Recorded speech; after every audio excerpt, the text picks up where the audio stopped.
Naihain na ng Kamara ang apela nito sa Korte Suprema na baligtarin ang desisyon nitong unconstitutional ang impeachment laban kay Vice President Sara Duterte. Ang Solicitor General na nagsilbi nitong abogado ang nagsumite ng mosyon. Nakatutok si Tina Panganiban Perez.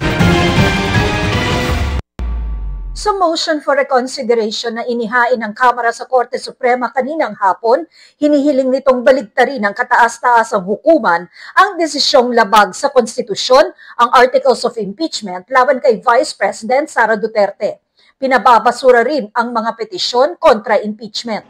Ang Office of the Solicitor General ang tumatayong abogado ng Kamara. This is not an act of defiance. It is an act of duty. We do not challenge the authority of the court. We seek only to preserve the rightful role of the House, the voice of the people, in the process of accountability. Pagdidiin pa ni Speaker Martin Romualdez, malinaw sa konstitusyon na ang Kamara ang eksklusibong may kapangyarihang mag-initiate ng impeachment.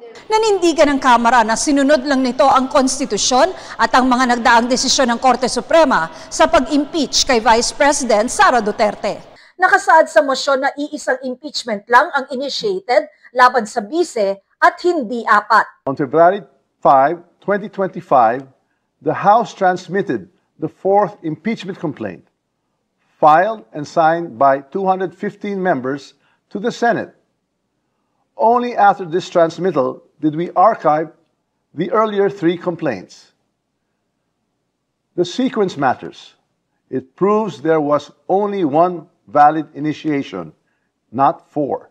Iginiit din ng Kamara na walang nakasaad sa konstitusyon na kailangang pasagutin ng Kamara si Vice President Duterte bago i-transmit ang Articles of Impeachment sa Senado.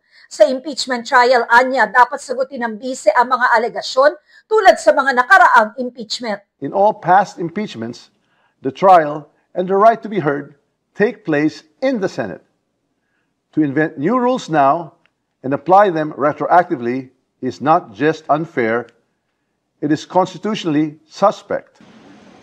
Ayon sa Speaker, impeachable officials din ang mga mahistrado ng Korte Suprema at nang nagpataw ang mga ito ng bagong patakaran sa impeachment ni Vice President Duterte, tila naglagay rin ang Korte ng kondisyon para protektahan ang sarili nila.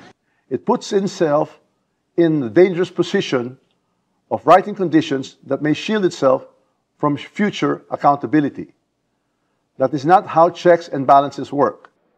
Nilinaw ng Speaker na hindi layo ng Kamara na pangibabawan ng Korte Suprema, kundi para lang maprotektahan ang proseso sa accountability. Because if impeachments can be blocked by misunderstood facts or rules made after the fact, then accountability is not upheld, it is denied. Maging ang Philippine Constitution Association, hiniling sa Korte Suprema na i-review ang facts o impormasyong pinagbasehan nito ng desisyon.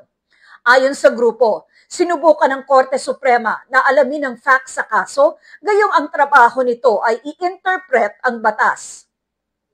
Nangangamba rin ang PhilConsa sa 7 bagong patakarang ipinataw ng Korte Suprema sa Kamara sa impeachment na labag daw sa konstitusyon. Nirerespeto naman ng mga abogado ni VP Duterte ang mga panawagang ito, maging ang paghahain ng MR ng Kamara. Maghahain daw sila ng kanilang komento ukol dito sa tamang panahon. Para sa GMA Integrated News, Tina Panganiban Perez, nakatutok, 24 oras.